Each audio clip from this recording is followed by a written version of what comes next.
তামিলনাড়ুর ছোট্ট আর সুন্দর একটা শহর ঢোলপেট, কিন্তু সেই ছোট্ট শান্ত শহরে দাসরার পরের দিনই ঘটে যায় হৃদয় বিদারক আর নৃশংস এক ঘটনা, যেটা পুরো শহরবাসীকেই কাঁপিয়ে দিয়েছিল।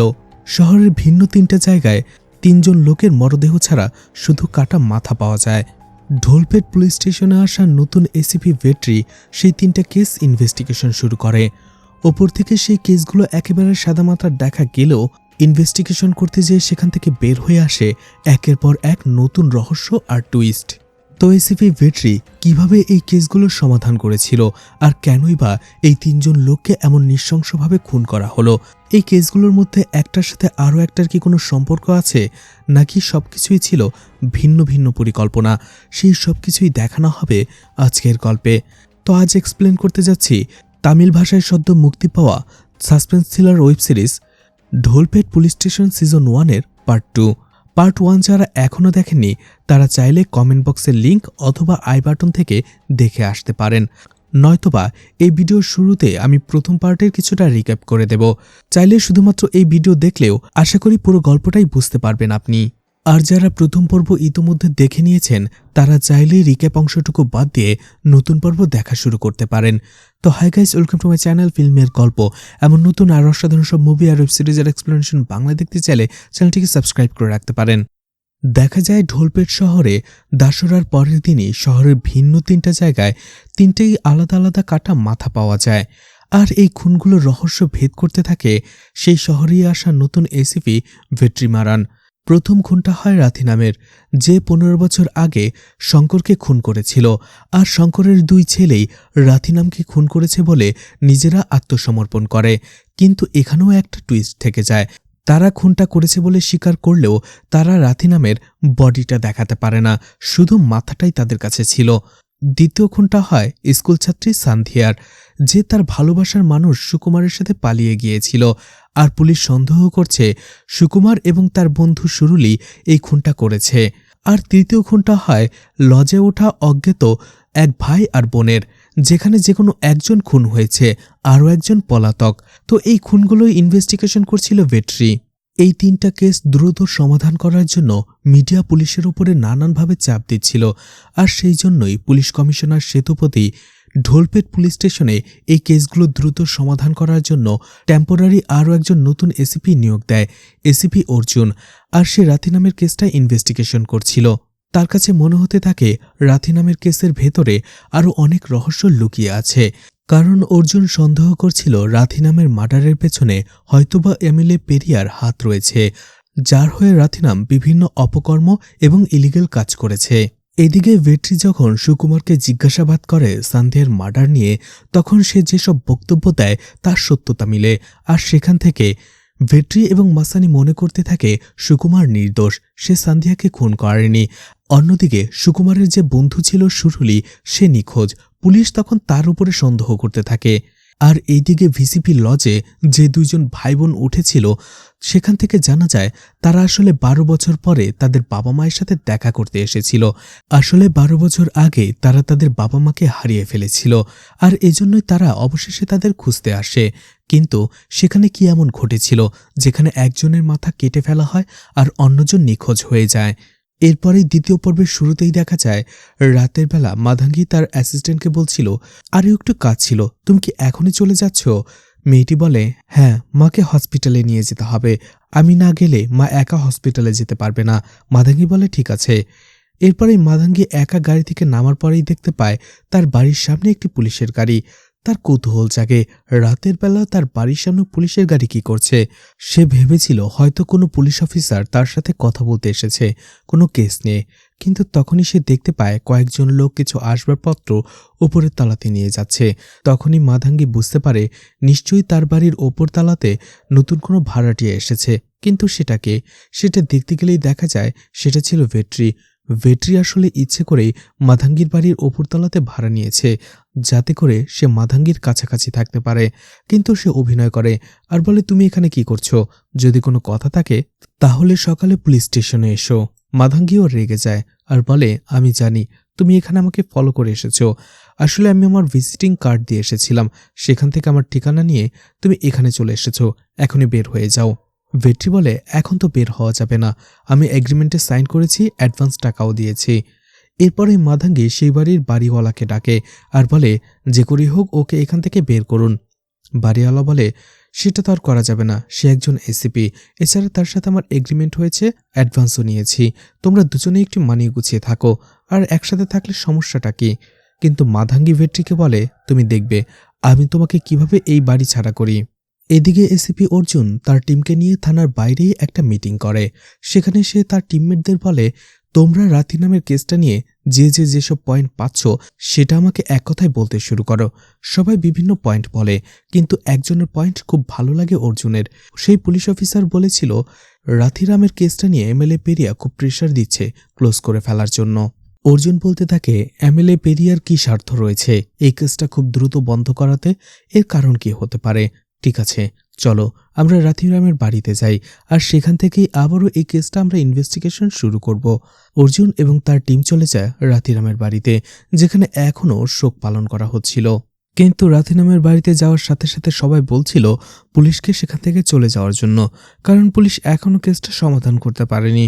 তখনই অর্জুন বলে যে পুলিশ আপনাদের বন্ধু, আর এভাবে বিভিন্ন কথা বলতে থাকে, এমনকি রাথিনামের প্রশংসাও করতে থাকে, যার ফলে রাথিনামের বাড়ির মানুষরা অর্জুনের পক্ষে হয়ে যায়। এছাড়া অর্জুন দেখা যায় সেখানে তাদের সাথে একটু নাচ গানও করে, আর এতে মাসানি প্রচণ্ড বিরক্ত হয়ে যায় যে একজন পুলিশ অফিসার কেন এমন ব্যবহার করবে।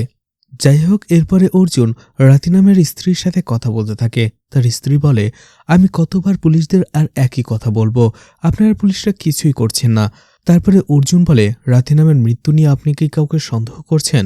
রাতিনামের স্ত্রী বলে, যদি সন্দেহ করতাম তাহলে এতদিন তাকে মেরে ফেলতাম।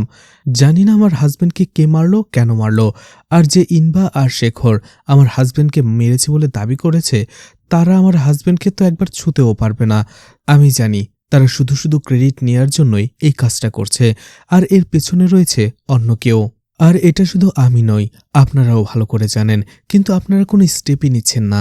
অর্জুন রাতিনামের স্ত্রীকে জিজ্ঞেস করে শেষবার মতো সে রাতিনামকে কখন দেখেছিল। রাতিনামের স্ত্রী বলে, সেই দিন সকালবেলাতে যখন তার হাজব্যান্ড হাঁটতে বের হয়েছিল সেই দিন। অর্জুন জিজ্ঞেস করে সে সাধারণত কোন রোড দিয়ে হাঁটে, আর সেটা রাতিনামের শালা তাকে দেখিয়ে দেয়। অর্জুন সেই রোডে চলে আসে, আর সেখানে থাকা একজন বৃদ্ধ মহিলা দোকানদারের সাথে সে কথা বলতে থাকে এসে এসে। এটা দেখে মাসানি অন্য একজন পুলিশ অফিসারকে বলে, আরে এ কি, সে তো কেস ইনভেস্টিগেশন করতে এসে মহিলার সাথে গল্প করতে বসে গেল, এ কেমন পুলিশ অফিসার? এরপরে অর্জুন আরও সামনে হাঁটতে থাকে। এরপরেই দেখা যায় একজন বোরকা পরা মহিলা লুকিয়ে অর্জুনের ছবি তুলছিল বা ভিডিও করছিল। অর্জুন বিষয়টা খেয়াল করে, কিন্তু প্রথমে কিছুই বলে না। কিছুক্ষণ পরে দেখা যায় মাসানিও বিষয়টা খেয়াল করে, কিন্তু সেও বিষয়টা এড়িয়ে যায়। এরপরে অর্জুন মাসানিকে স্বল্প দূরত্ব থেকেই কল করে আর বলে, বোরকা পরা মহিলাটা হয়তো আমাদের ভিডিও করছে, যে দেখো তো সে এটা কেন করছে। ঠিক তখনই মাসানি যেয়ে তাকে ধরে ফেলে, আর যখনই তাকে জিজ্ঞাসাবাদ করা হয় যে কেন সে ভিডিও করছিল, ঠিক ওই সময়টাতে দেখা যায় সেটা আর কেউ নয়, জ্যোতি।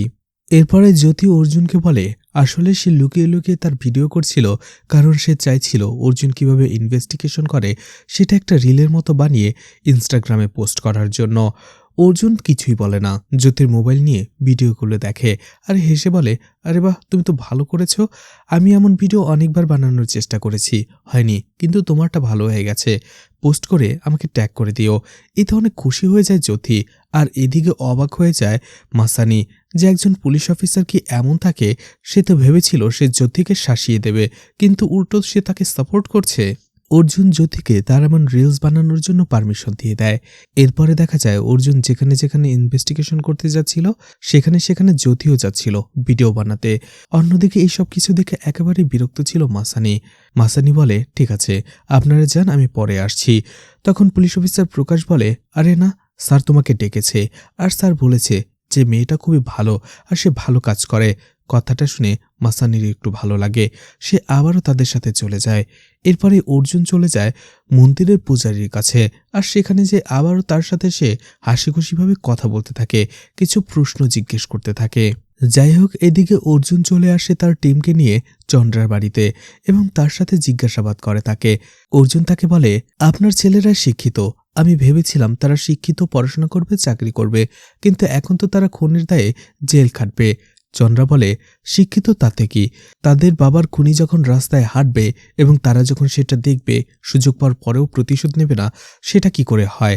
তারা সুযোগ পেয়েছে, প্রতিশোধ নিয়েছে, ব্যাস। অর্জুন চন্দ্রাকে জিজ্ঞেস করে, তাদের ভবিষ্যৎ নিয়ে আপনার টেনশন হচ্ছে না? চন্দ্রা বলে, কিসের টেনশন?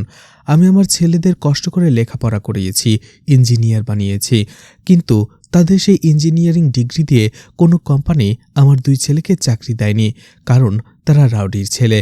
আর যখন আমার ছেলেরা রাথিনামকে খুন করল, পরদিন থেকেই আমার 2 ছেলের ছবি, পত্রিকা, নিউজ মিডিয়া সব জায়গায় আসছে, তাদেরকে হেডলাইন বানিয়ে খবর প্রচার করা হচ্ছে। আমার কাছে এটাই ভালো লাগছে। এই শহরের সবাই তাদেরকে নিয়ে কথা বলছে। 10 বছর পরেও যদি তারা জেল থেকে বের হয়, তাদের নিজের একটা আইডেন্টি থাকবে এই শহরে। অর্জুন বলে, কিসের আইডেন্টি? সবাই তাদেরকে রাউডি বলবে, যেমন তার বাবা ছিল। চন্দ্রা বলে, তার বাবা একটা রাউডি ছিল, কিন্তু তার বাবা কোনো চোর ছিল না। ওদের বাবা অনেক মানুষকে সাহায্য করত, এমনকি অনেকের পরিবার সেই শঙ্করের উপরে নির্ভরশীল ছিল, এখনও আছে। অর্জুন বলে, আপনি খুব ভালো কাজ করেছেন। এরকম একটা গ্রাম থেকে আপনার 2 ছেলেকে আপনি পড়াশোনা করে বড় করে তুলেছেন, এমনকি তাদের নামে একটা কেস ফাইল পর্যন্ত পুলিশ স্টেশনে নেই। আর এছাড়া আপনিও গ্রামবাসীদের অনেক সাহায্য করছেন। আর এখন হঠাৎ করেই আপনি এসে বলছেন যে আপনার 2 ছেলে রাথিনামকে খুন করেছে, আর এতে আপনি খুশি। এটা কি কোনো কারণ হতে পারে? এছাড়া আপনার 2 ছেলে যে রাথিনামকে খুন করেছে, এটা কেউ বিশ্বাসই করছে না। অর্থাৎ অর্জুন চন্দ্রার মুখ দিয়ে বের করাতে চাইছিল যে ইনবা এবং শেখর তারা কোনোভাবেই রাথিনামকে খুন করেনি, বরং শুধু শুধু তারা খুনের দায়টা নিজের কাঁধে নিচ্ছে। কিন্তু কেন? অন্যদিকে চন্দ্রা কোনোভাবেই সেটা স্বীকার করতে রাজি হচ্ছিল না। অর্জুন চন্দ্রাকে বলে, যদি ইনবা আর শেখরই রাথিনামকে খুন করে থাকে, তাহলে রাথিনামের বডিটা কোথায়? চন্দ্রা এর প্রশ্নের কোনো উত্তর দিতে পারে না। অর্জুন বলে, যাই হোক, সেটাও বাদ দিলাম। আচ্ছা, এই 15 বছরে আপনি অনেকবার রাথিনামকে রোডে ঘাটে বিভিন্ন জায়গায় দেখেছেন। আপনার কি ইচ্ছে হয়নি আপনার হাজব্যান্ডের খুনের প্রতিশোধ নিতে? কিন্তু আপনি কিছুই করেননি কেন?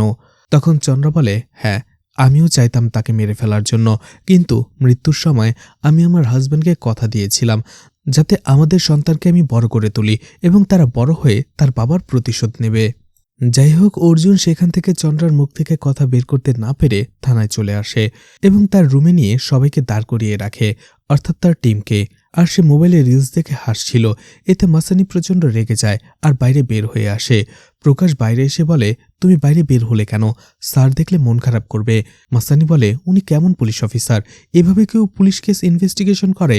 উনি তো জোকারের মতো সবসময় হাসতে শুরু করে। এদিকে দেখা যায় কথাটা ভেতর থেকে শুনে ফেলে অর্জুন। সে বাইরে আসে, বলে, তুমি কি বললে? আমি পুলিশ অফিসার, তাই আমার হাসার অধিকার নেই, তাই তো? কেস সবসময় সিরিয়াসলি মুডে ইনভেস্টিগেশন করতে হবে, এটাই তো?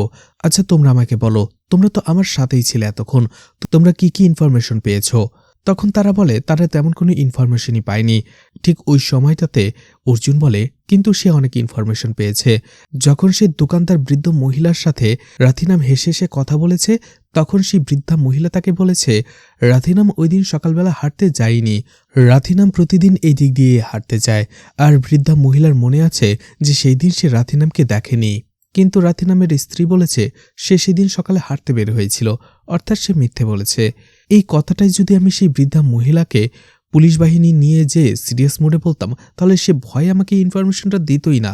আর এই জন্য আমি তাদের সাথে হেসে হেসে কথা বলে ইনফরমেশনগুলো কালেক্ট করেছি। এছাড়া ইনবা আর শেখর তারা রাথিনামকে খুন করেনি, এতে আমি 100% শিওর। তাছাড়া রাথিনামের মাথা এক কোপেও কেটে ফেলা হয়নি, বরং রাথিনামের মাথাকে জবাই করা হয়েছে, অর্থাৎ ধীরে ধীরে কাটা হয়েছে। কিন্তু ইনবা আর শেখর বলেছে তারা এক কোপে রাথিনামের মাথাটা ফেলে দিয়েছে। আর এই পয়েন্টটাও আমি ইনবা, শেখর এবং চন্দ্রার সাথে ক্যাজুয়ালি কথা বলেই বের করেছি। আসলে এটা আমার কাজের ধরন। আমি সবসময় হাসি খুশি থাকি তার মানে এটা নয় আমি কাজ করছি না। আমার কাজটা আমি ঠিকই করি, কিন্তু সেটা হাসির মাধ্যমে, মুখ গোমরা করে নয়। মাসানি অবশেষে নিজের ভুলটা বুঝতে পারে। এদিকে মাধাঙ্গি দেখা যায় বিভিন্ন কাজ করতে থাকে যাতে ভেট্রি সেই বাড়ি থেকে চলে যায়, কিন্তু ভেট্রিও নাছোড়বান্দা, সে কোনোভাবেই সেখান থেকে যাবে না। পরদিনই দেখা যায় থানায় রাথিনামের শালা, তার স্ত্রী এবং আরও কিছু লোক চলে আসে পুলিশের বিরুদ্ধে আন্দোলন করার জন্য, কারণ এখনও তারা রাথিনামের বডিটা খুঁজে বের করতে পারেনি। সেখানে অর্জুন চলে আসে এবং তাদের কথা দেয় যে রাথিনামের বডি তারা বের করে তাদেরকে হ্যান্ডওভার করবে, কিন্তু রাথিনামের শালা কোনোভাবেই কথাটা মানছিল না। এজন্য অর্জুন বলে, ঠিক আছে, আপনি ভেতর আসুন, আপনার সাথে কথা বলবো। আর এটা বলে তাকে ভেতর নিয়ে যায়, আর এরপরেই প্রচণ্ড মারধর করে আর বলে, কি ভেবেছ আমি হেসে হেসে কথা বলি দেখে আমাকে সিরিয়াসলি নিচ্ছ না?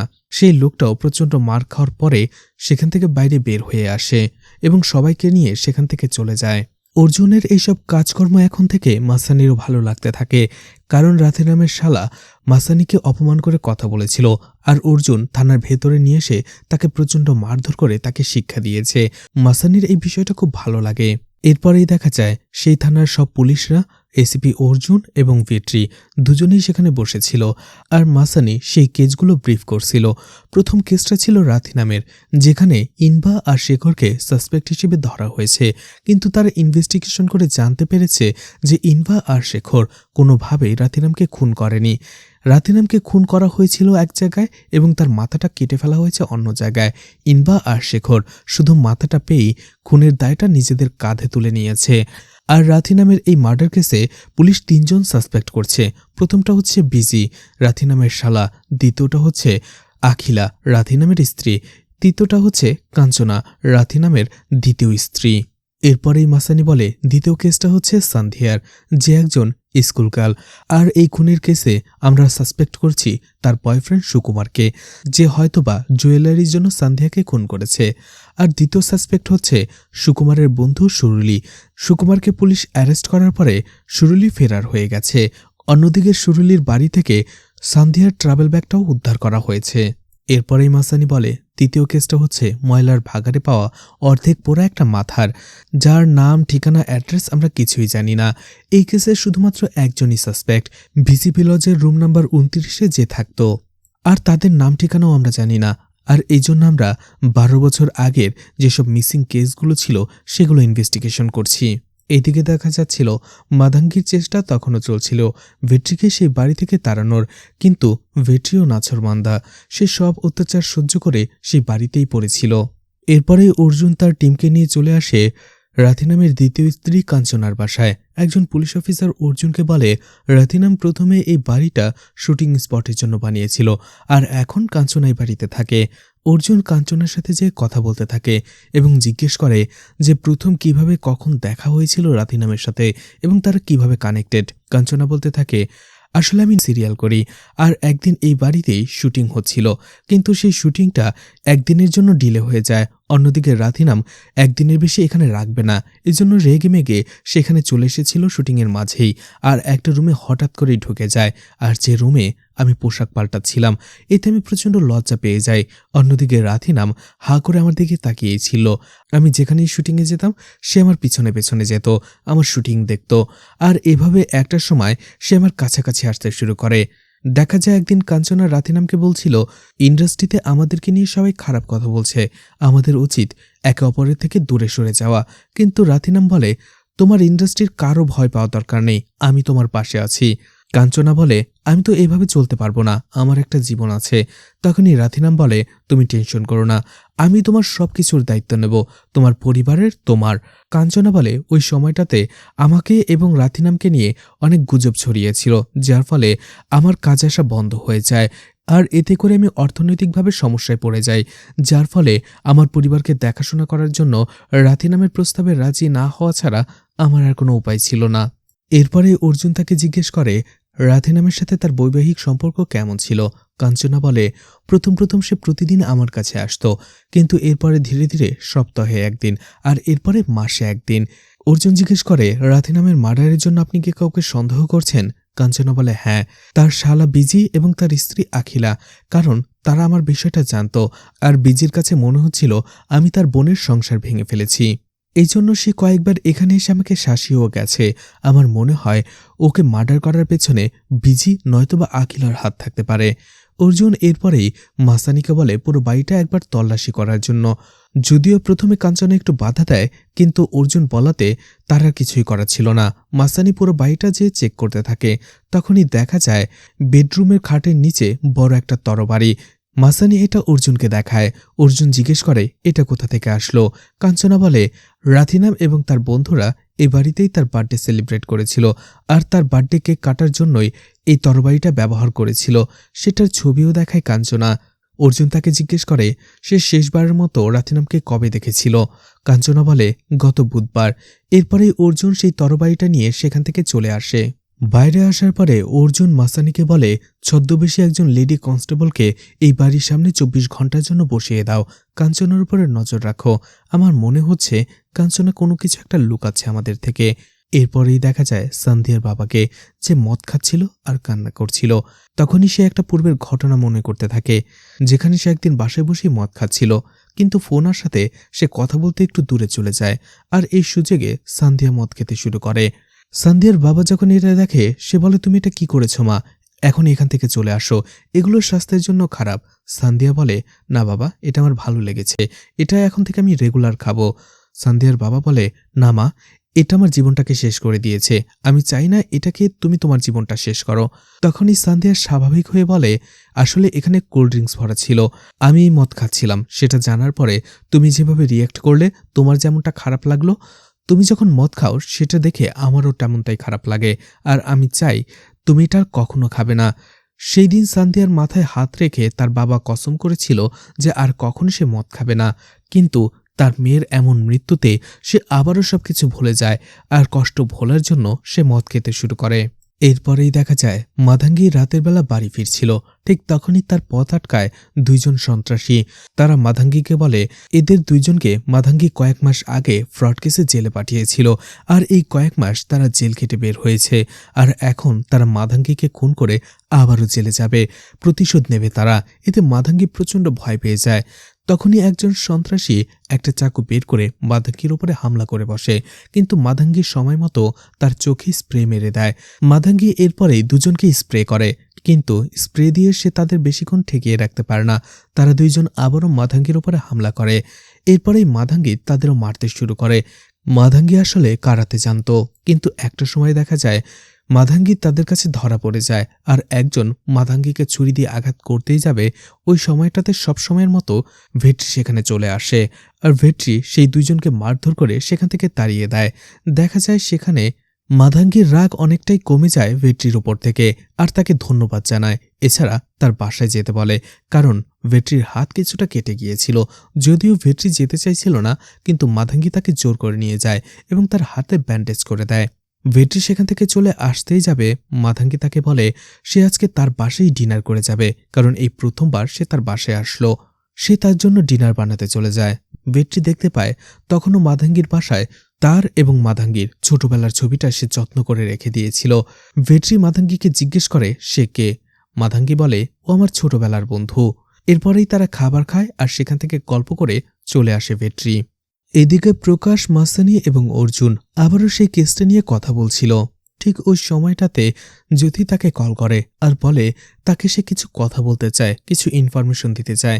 অর্জুন বলে ফোনে দেওয়ার জন্য, কিন্তু জ্যোতি বলে না, সে তার সাথে পার্সোনালি দেখা করবে এবং ইনফরমেশন দেবে। অবশেষে অর্জুন তার সাথে দেখা করতে চলে যায়। এদিকে ফোনের কথা থেকে জানতে পেরে গিয়েছিল এটা মাসানি। মাসানির একটু হিংসে হয়, কিন্তু তারও কিছু করার ছিল না। যাই হোক, একটি রেস্টুরেন্টে অর্জুন এবং জ্যোতি দেখা করে, আর সেখানেই তারা কথা বলতে থাকে। কিছুক্ষণ পরে অর্জুনকে জ্যোতি তার বাবা এবং তার মামার ব্যাপারে কিছু ইনফরমেশন দেয়। অর্জুন বলে তুমি তো এই ইনফরমেশনগুলো লুকিয়ে রাখতে পারতে, কারণ তারা তোমার বাবা আর মামা। এই ইনফরমেশনগুলো তুমি আমাকে কেন শেয়ার করলে?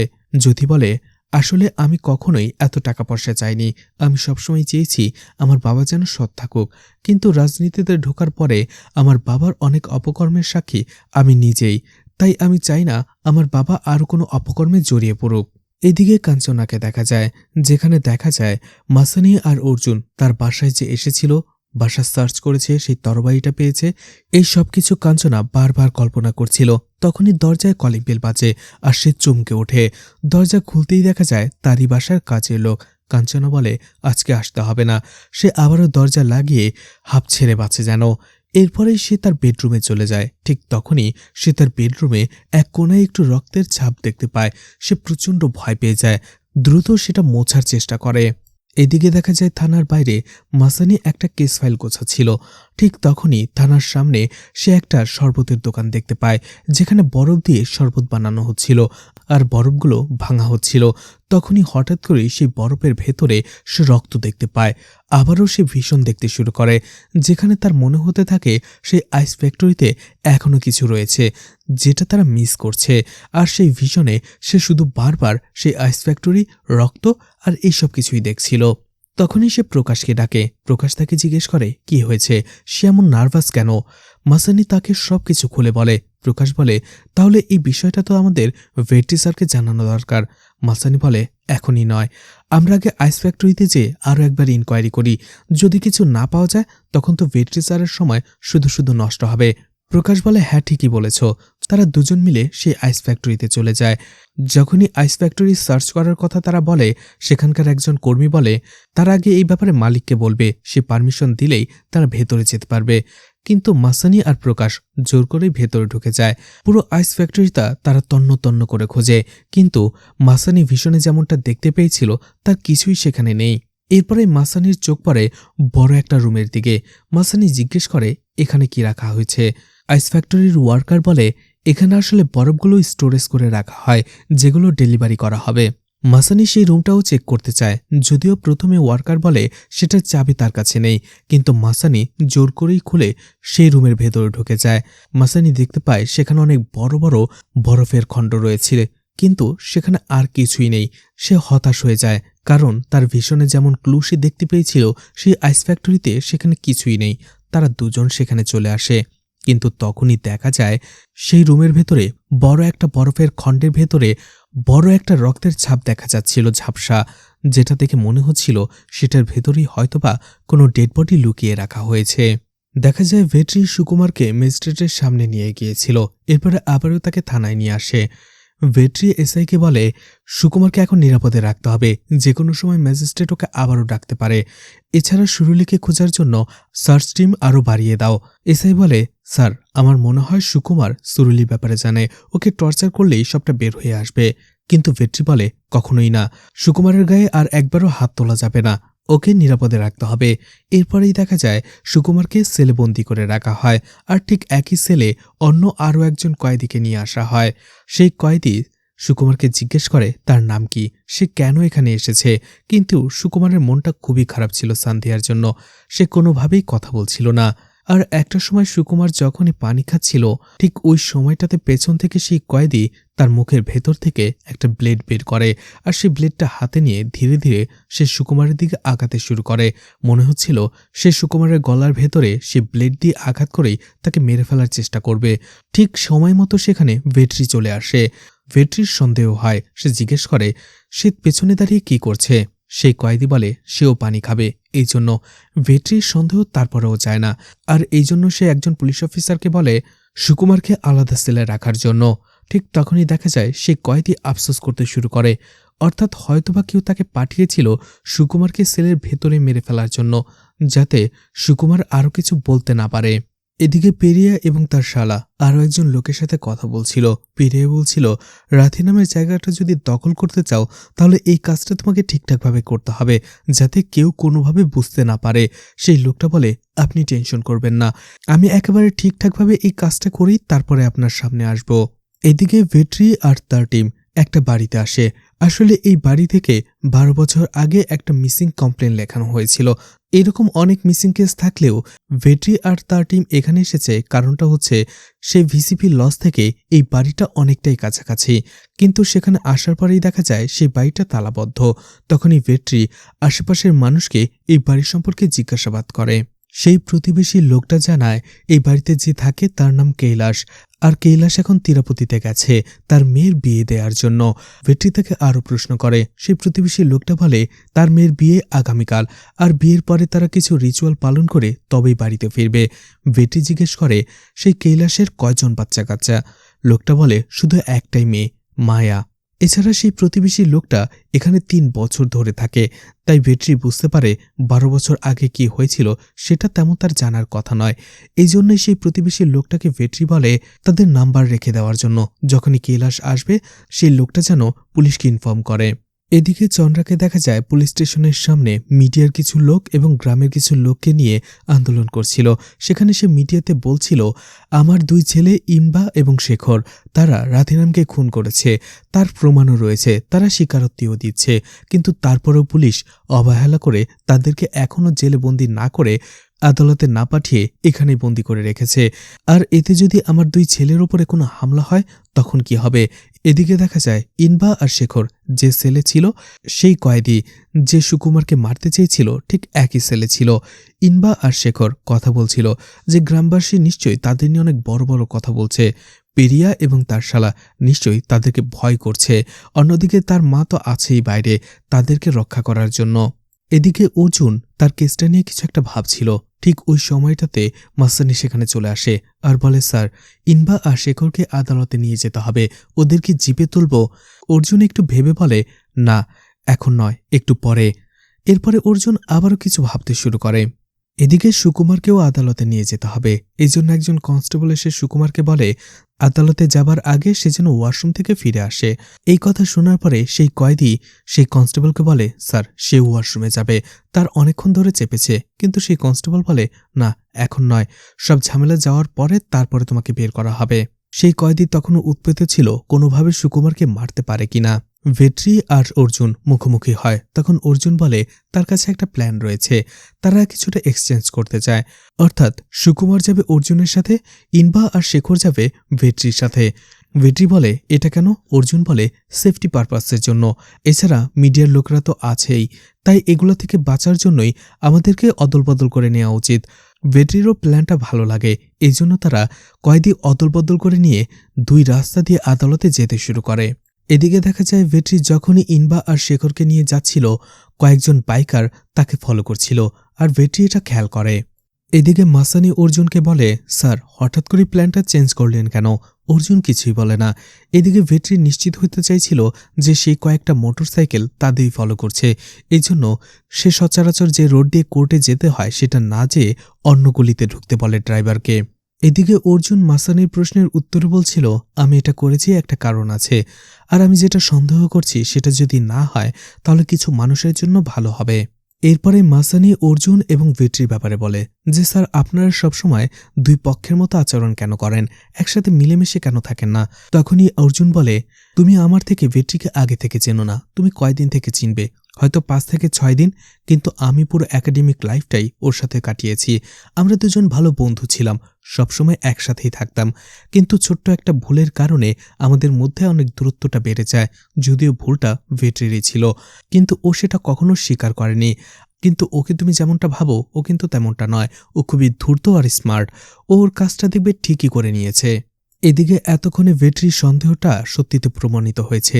সে কয়েকটি মোটরসাইকেল তাদেরই ফলো করছিল, এই জন্য সেও গান নিয়ে প্রস্তুত হয়ে যায়।